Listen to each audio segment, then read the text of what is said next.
the chances that Real Madrid are giving up right now, because there was a lot in that game, 14 shots that Stuttgart had. Look, Thibaut Courtois was outstanding and Stuttgart weren't great in front of goal. So I asked our wonderful stats department at ESPN, I said, look, what's the kind of difference now between the competitive games Real Madrid have played so far this season, giving up chances compared to last season? And I thought, Ali, that it was going to be, well, this season they're giving up a lot more. But no, it's pretty much exactly the same.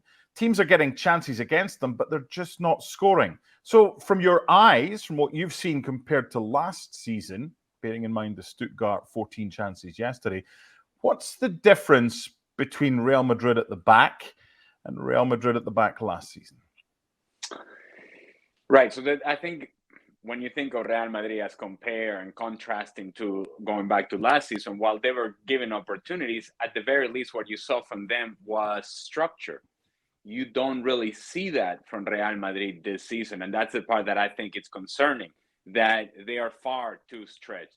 While they gave up chances last season, we came to recognize that Real Madrid were a team that, they were going to give some opportunities, and they were, most of the time, we're going to sit behind the ball and they will absorb some pressure. And then once they won the ball in a good area, they would get out in transition and have Vinny Jr. do something and have Rodrigo do something. And then this year, of course, you have the option of Kylian Mbappe doing something. Yeah.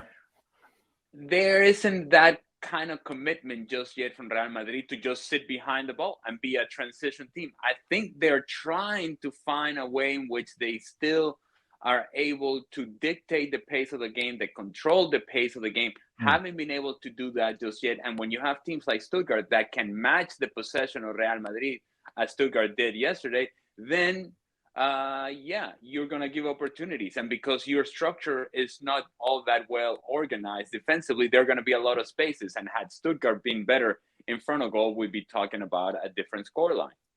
Now, I was paying particular attention to that game. I'm commentating this weekend on Real Madrid against Espanyol, but it's not as simple as, well, Stuttgart were able to do that. Espanyol might be able to do it this weekend. If Espanyol try the similar game plan with bodies forward and maybe taking one or two risks, it's not going to end well for them, is it, against Real Madrid on Saturday? No, and that's why I made the very specific reference to teams like Stuttgart, who under Seb Hones, if you've seen Stuttgart play, they are very good about their possession game, and they're very good about pressing, and they're very good about transitioning forward once they regain possession of the ball, and they're very good about dictating the pace of the game. What they lack is that ability to put teams away. And part of the reason as to why it's important for them to get productivity from Demirovic is because Sergio Guirassy has gone off to Borussia Dortmund. Now, I don't want to make this conversation about Stuttgart. I'm just saying that a team that is structured like Stuttgart, that can pass the ball with the qualities that Stuttgart can, will trouble Real Madrid because they will play through Real Madrid. And Real Madrid's pressure right now is not very good. And so they don't seem to be pressing in numbers in terms of everybody doing it together. You see one or two or three players pressing one at a time, but not as a team pressure. And that's what you can tell about them, or you can say about them defensively as well as offensively. Whatever happens offensively right now for Real Madrid, it's not necessarily team buildup as much as it is one guy breaking somebody down, and then because of their natural skill set, they go on the attack and they produce something magical. But that's it. And so that's the challenge for Carlo Ancelotti. How do we get structure both defensively and offensively so that this team can reach the levels that they think and we think they can reach? Well, they've still got another 738 games of this league stage to go in this new format, Ali, so I'm sure they'll find a way. AC Milan against Liverpool. Christian Pulisic in the early stages of this one, inside 5 minutes, getting Milan ahead. But then Liverpool found a way to exploit the Milan defence from set plays. The right back set up the right centre-back. The left back set up the left centre-back. And they ended up scoring 3 goals, having conceded the opener. What's a bigger headline here? How poorly Milan defended set plays, or Liverpool and how well they bounced back from that early deficit? Liverpool bouncing back, and Liverpool bouncing back not only from the early deficit, but Liverpool bouncing back from a disappointing result in the weekend against Nottingham Forest. And so it was, I think, concerning to see how easily Christian Pulisic gets down the right-hand side and Konate doesn't get across and Milan ends up scoring an early goal, and you're kind of going, I don't know, Liverpool, I don't know, because of what we saw on the weekend, and is this a continuation of that? But right away, I think it was clear to see the difference between the two teams. And while the goals did come from set pieces, both Konate and Virgil van Dijk, overall, the level of play, I think, was far superior. Liverpool are playing at a different pace than Milan, with a different level of talent from Milan, and it showed over 90 minutes. Honestly, after the Pulisic goal, there wasn't a whole lot from Milan that you would say, yeah, this is a dangerous team. It was more about hanging on, and Liverpool were able to get those goals in set pieces, but the balance of the game was all Liverpool.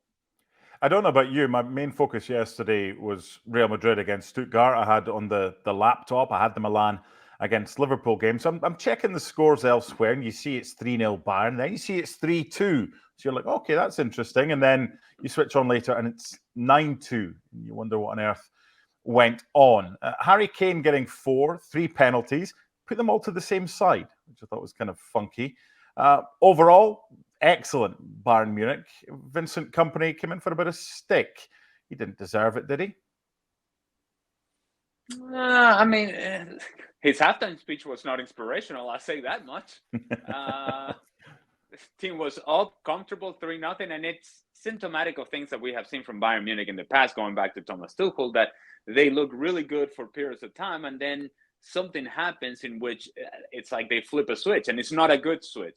And I thought what was good about them yesterday is once they gave up those 2 goals, incredibly so, against a very limited team in Zagreb, in Dinamo Zagreb, I didn't expect to have the explosion from Bayern Munich once again.